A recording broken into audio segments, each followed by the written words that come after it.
Olá pessoal, boa noite. Hoje, sábado, 14 de janeiro de 2023, vamos para mais um Lovecraft. Mas antes de ir para mais essa obra do mestre, deixa eu comentar aqui, agradecer a boa acolhida do último Interlúdio do Terror, que foi o Rei de Amarelo, primeira parte do Rei de Amarelo. Eu já esperava, né? O Rei de Amarelo virou um cult, de fato é uma obra maravilhosa, eu gosto um bocado, muito poderosa e foi muito bem recebida. Aí eu queria até comentar, né? Eu vou postar, vai aparecer aí depois da manhã uma enquete para que vocês lá na comunidade se manifestem sobre qual vocês gostariam que fosse o próximo interlúdio de horror. Tem 4 opções, né?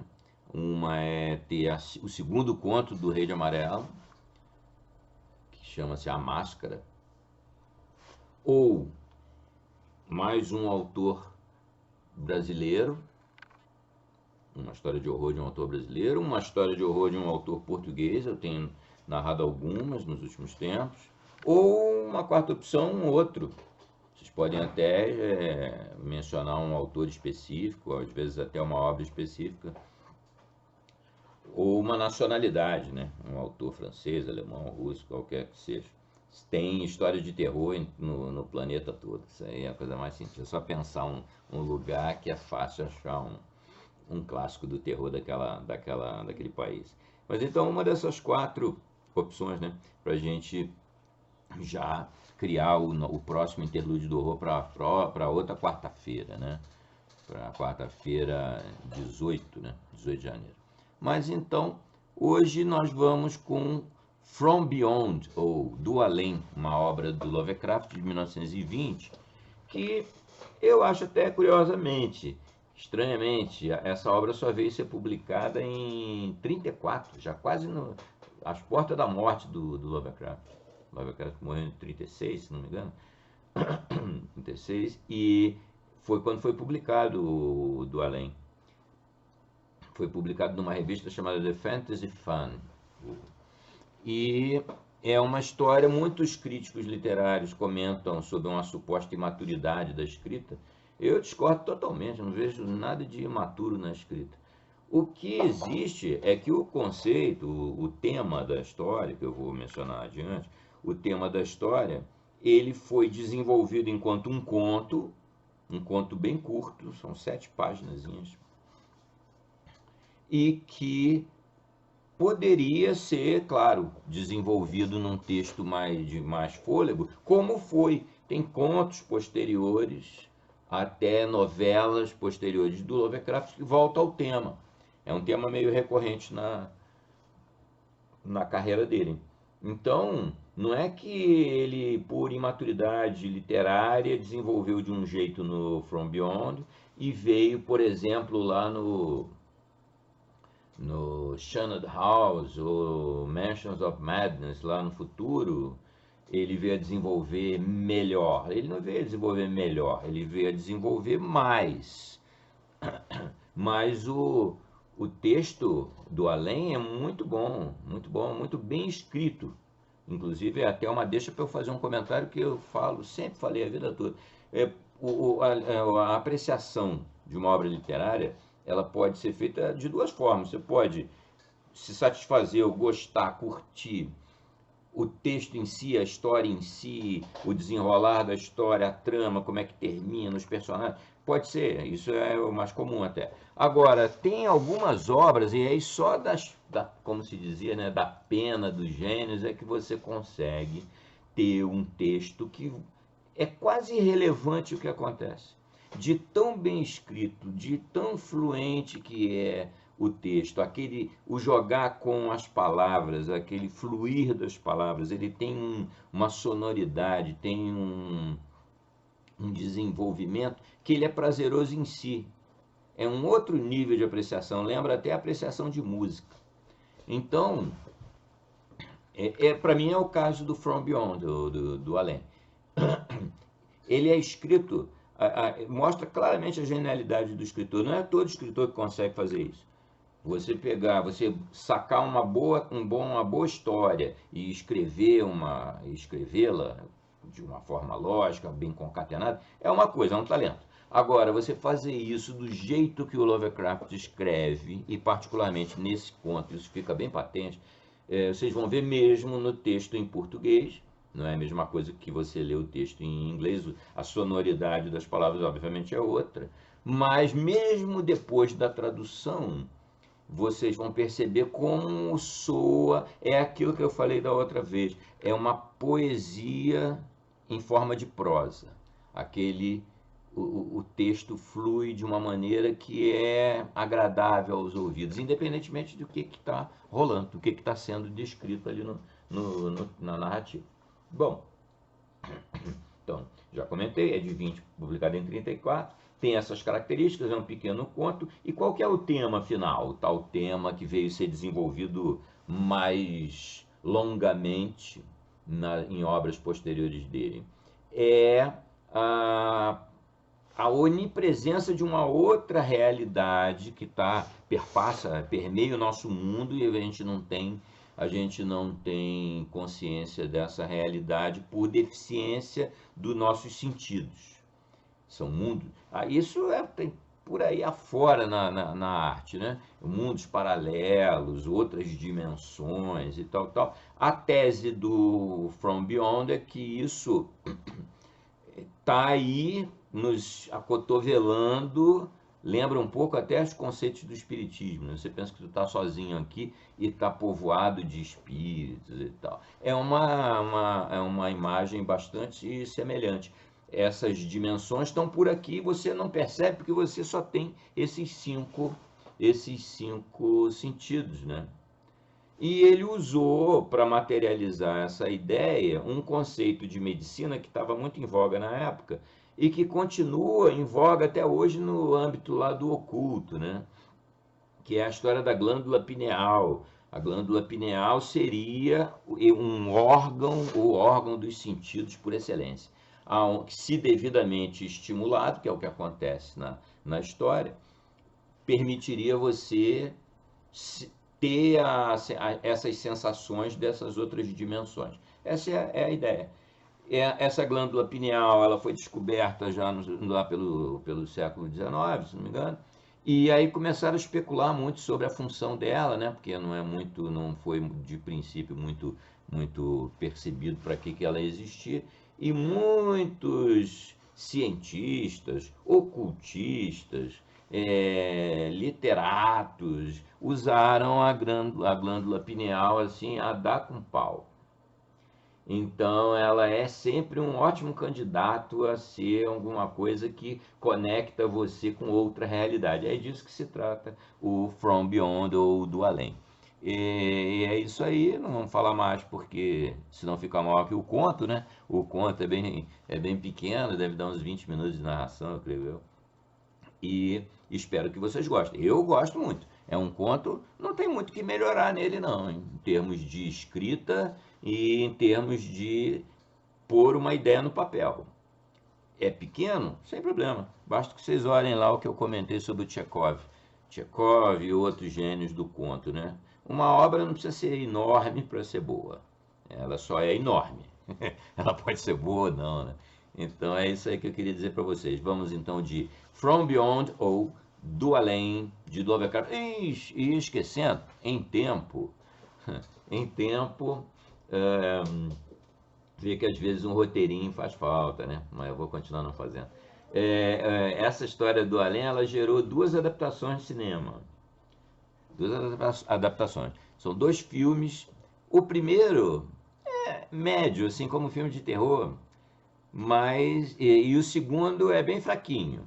O primeiro é de 1986, chama-se From Beyond, e ele tem aquele defeito, aquele pecado capital, aquele pecado original de tudo que é adaptação de grandes obras. O cara não consegue fazer a mesma coisa que o conto faz.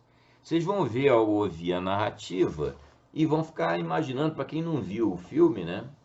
Eu vou botar depois, vocês podem procurar e dar uma olhada no filme. Agora vocês vão ver que um filme para durar hora e meia, por aí, que é o que geralmente a indústria quer que um filme dure, não tem como, tem que encher linguiça.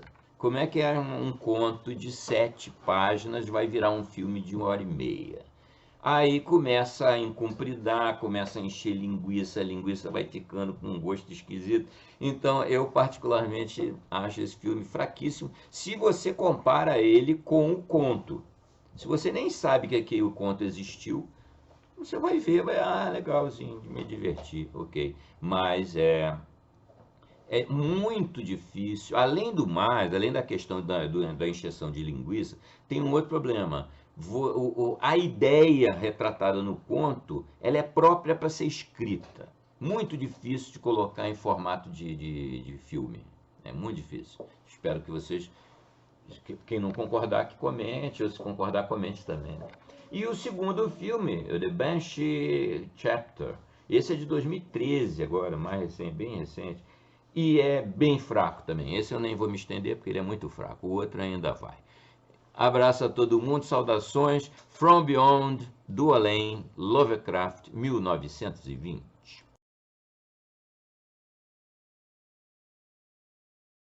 Do Além, H.P. Lovecraft, 1920. Horrível, para além de qualquer concepção, foi a mudança por que passou meu melhor amigo, Crawford Tillinghast. Eu não o vira desde aquele dia, 2 meses e meio antes, quando ele me falou da meta em direção à qual suas pesquisas físicas e metafísicas se encaminhavam, e quando respondeu à minha demonstração de espanto e medo, expulsando-me de seu laboratório e de sua casa num estouro de raiva fanática. Eu sabia que ele agora passava a maior parte do tempo fechado em seu laboratório, lá no sótão, com aquela maldita máquina elétrica, comendo pouco e afastado até dos próprios criados, mas não pensara que em um período tão breve de 10 semanas pudesse alterar e desfigurar de tal maneira uma criatura humana. Não há prazer em ver um homem garboso tornar-se magro de repente, e é pior ainda quando a pele flácida começa a amarelar ou a acinzentar, os olhos fundos, esgazeados, brilhando de modo sobrenatural, a testa enrugada e coberta de veias, e as mãos trêmulas e contorcidas. E se, adicionado a isso, houver um desalinho repulsivo, uma desordem louca do vestir, moitas de cabelo escuros esbranquiçados na raiz e uma sombra de barba não aparada sobre um queixo que sempre fora cuidadosamente barbeado, o efeito cumulativo será então chocante. Mas esse era o aspecto de Crawford Tillinghast, na noite em que sua mensagem, pouco coerente, me trouxe até sua porta depois de semanas de exílio.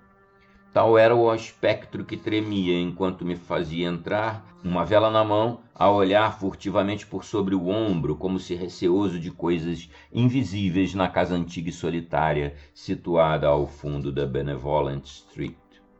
Para Crawford Tillinghast, ter um dia estudado ciência ou filosofia fora um erro.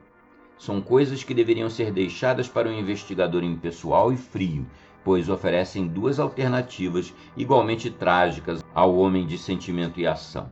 Desespero se fracassa em sua busca e terrores indizíveis e inimagináveis se obtém sucesso. Tillinghast fora presa uma vez do fracasso, da reclusão e da melancolia, mas agora eu sabia, entre receios repelentes de minha parte, que ele era presa do sucesso. De fato, eu o tinha alertado 2 semanas antes, quando aventou num ímpeto a história do que estava prestes a descobrir. Tornara-se vermelho e excitado, falando num tom de voz muito alto e antinatural, embora sempre pedante.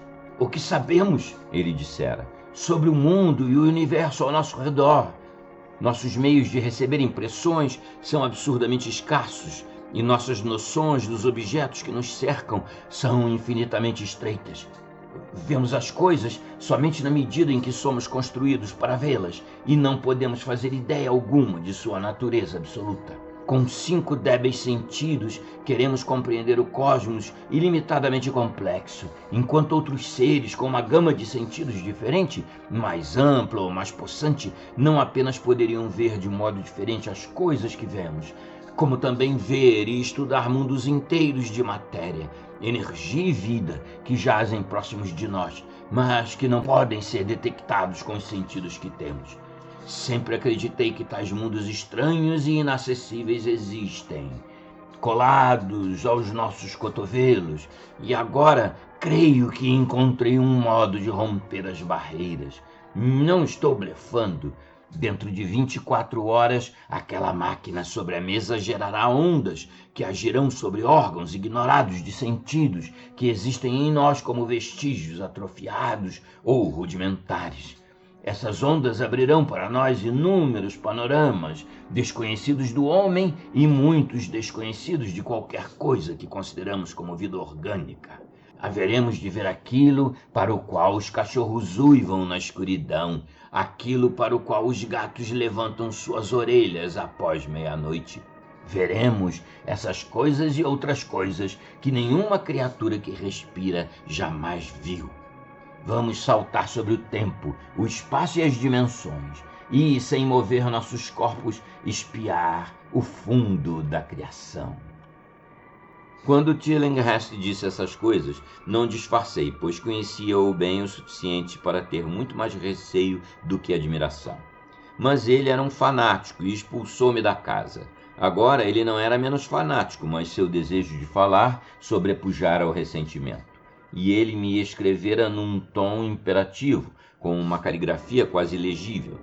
Quando penetrei na casa desse amigo tão subitamente metamorfoseado num gárgula vacilante, infectou-me o terror que parecia espreitar em meio a todas as sombras. Era como se as palavras e crenças expressas 10 semanas antes se encarnassem na escuridão que cercava o pequeno círculo de luz da vela, e senti-me mal diante da voz oca e alterada de meu anfitrião. Desejei que os criados estivessem por perto, e não gostei quando ele disse que todos tinham deixado a casa havia 3 dias. Pareceu estranho que o velho Gregory, ao menos, pudesse desertar de seu senhor sem dizer isso a um amigo tão próximo como eu. Era ele que me dava toda a informação que tive sobre Tillinghast, depois que, furioso, este me expulsou. No entanto, logo obriguei meus medos a se subordinarem à minha curiosidade e fascinação. O que é que Crawford Tillinghast queria de mim? Agora eu podia até conjecturar, mas do que ele tinha algum segredo ou descoberta estupenda para revelar, disso eu não duvidava. Antes eu protestara contra sua perquisição indiscreta do impensável, e agora que ele evidentemente tivera algum tipo de sucesso, eu quase compartilhava seu espírito, por mais terrível que pudesse ser o custo da vitória. Seguindo a luz vacilante da vela que a mão daquela paródia trêmula de homem segurava, subi em direção à escuridão vazia da casa. A eletricidade parecia ter sido desligada, e quando perguntei ao meu guia, ele disse que era por um motivo definido. Seria demais. Eu não ousaria. Ele continuava a murmurar. Notei em especial esse seu novo hábito de murmurar, pois não era do seu feitio falar sozinho. Entramos no laboratório no sótão e observei aquela detestável máquina elétrica a cintilar, com uma luminosidade doentia, sinistra, violeta. Estava conectada a uma potente bateria química, mas não parecia receber corrente, pois eu me lembrava de que em seu estágio experimental ela tinha roncado e ciciado quando posta em ação. Em resposta à minha pergunta, Tillinghast sussurrou que esse brilho permanente não era elétrico em nenhum sentido que eu pudesse entender. Ele me fez sentar próximo à máquina, de modo que ela ficou à minha direita, e acionou um comutador que ficava por baixo de uma profusão de bulbos de vidro. Os estralejos usuais começaram, tornaram-se um gemido e terminaram num rumor monótono e tão suave que dava a impressão de retornarem ao silêncio. Entre mentes, a luminosidade aumentou, diminuiu, até assumir uma tonalidade pálida e inusitada, ou uma mistura de cores que eu não poderia situar ou descrever. Tillinghast tinha estado a me observar, notando minha expressão de perplexidade. — Sabe o que é isso? Murmurou. — Isso é ultravioleta. E gargalhou ao ver minha surpresa. Pensou que ultravioleta era invisível. E é. Mas você pode vê-lo e há muitas outras coisas agora. Ouça-me. As ondas dessa coisa estão despertando em você 1000 sentidos adormecidos. Sentidos que você herdou de éons de evolução, desde o estado dos elétrons errantes até o estado da humanidade orgânica. Eu vi a verdade e pretendo mostrá-la a você. Faz ideia de como ela se parece? Vou dizê-lo a você. Aqui Tillinghast se sentou também, de frente para mim, segurando sua vela e olhando-me perversamente nos olhos. Seus órgãos sensórios existentes, ouvidos primeiro, suponho, captarão muitas das impressões, pois estão intimamente conectados com os órgãos adormecidos. Então haverá outros. Já ouviu falar da glândula pineal? Rio-me dos ingênuos endocrinologistas, pretensiosos e comparsas iludidos dos freudianos. Essa glândula é o órgão sensório por excelência. Eu o descobri. É como uma visão, afinal, e transmite imagens visuais ao cérebro. Se você é normal, esse será o modo como você obterá a maior parte. Refiro-me à maior parte da evidência do além. Olhei em volta o imenso sótão com a parede alta ao sul, obscuramente iluminada por raios que os olhos cotidianos não poderiam ver. Os cantos mais distantes eram pura sombra, e o lugar inteiro mergulhava numa irrealidade nevoenta que obscurecia sua natureza e convidava a imaginação ao simbolismo e à fantasmagoria. Durante o longo intervalo em que Tillinghast permaneceu em silêncio, tive um devaneio de estar num incrível e vasto templo de deuses há muito desaparecidos, num edifício vago de inúmeras colunas de pedra negra que se elevavam de um piso de lajes úmidas até alturas de nuvens que ficavam para além de minha visão. A imagem me pareceu bastante vívida por algum tempo, mas gradualmente deu lugar a uma concepção mais horrível, aquela da solidão extrema e absoluta do espaço infinito, inescrutável e silencioso. Parecia haver um vazio e nada mais, e senti um medo infantil que me fez sacar do bolso, junto ao peito, um revólver, que passei a carregar desde que fora assaltado em East Providence. Então, das mais distantes regiões do remoto, o som deslizou suavemente para dentro da existência. Era infinitamente débil, sutilmente vibrante e inequivocamente musical, mas continha um não sei que de indizivelmente selvagem que fazia com que o seu impacto parecesse uma tortura delicada de todo o meu corpo. Vieram-me sensações que eram como se alguém pisasse vidro moído no chão. Simultaneamente, desenvolveu-se alguma coisa como um sopro frio, que aparentemente passava por mim, vindo do som distante. Enquanto, sem fôlego, aguardava, percebi que tanto o som quanto o vento estavam aumentando, o efeito assemelhando-se ao de ter sido atado a um par de trilhos no caminho de uma gigantesca locomotiva que se aproximasse. Comecei a falar a Tillinghast, e quando o fiz, todas as impressões incomuns se desvaneceram abruptamente. Vi apenas o homem, as máquinas cintilantes e o cômodo penumbroso. Tillinghast ria de um jeito repulsivo para o revólver que eu sacara, quase inconscientemente, mas pela sua impressão compreendi que ele tinha visto e ouvido tanto quanto eu, se não muito mais. Murmurei o que eu tinha experimentado, e ele me instruiu para que permanecesse o mais quieto e receptivo possível. Mas não se mova, advertiu, pois nesses raios tanto podemos ver quanto ser vistos. Eu lhe disse que os servos foram embora, mas não lhe disse como. Foi aquela governanta de cabeça dura. Ela acendeu as luzes no térreo depois que eu avisei para não fazer isso. E os arames captaram vibrações empáticas. Deve ter sido amedrontador. Pude ouvir os gritos daqui de cima, a despeito de tudo o que via e ouvia vindo de outra direção. E mais tarde foi pavoroso encontrar aqueles montes vazios de roupa por toda a casa.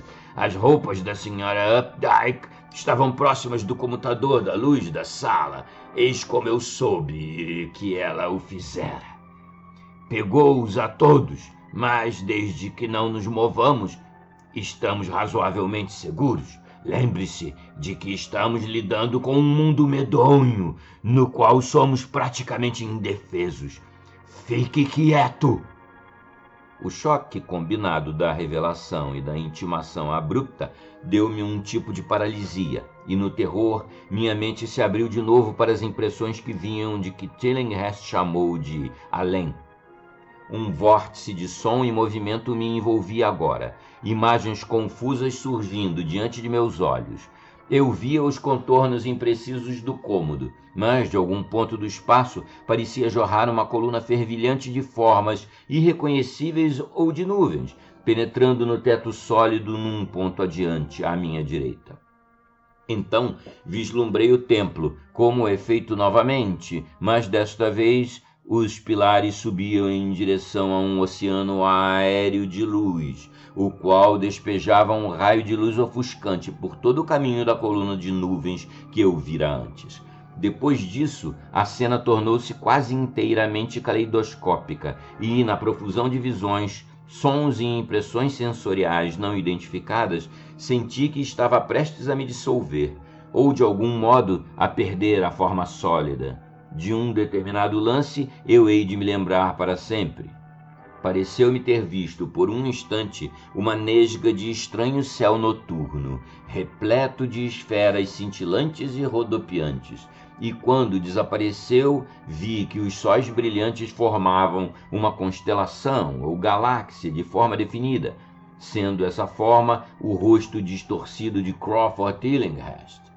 Noutra ocasião, senti que as coisas imensas e animadas se arrastavam para além de mim, e às vezes caminhavam ou vogavam através de meu corpo supostamente sólido, e pensei ter visto Tillinghast olhar para elas como se seus sentidos, mais bem treinados, pudessem captá-las visualmente.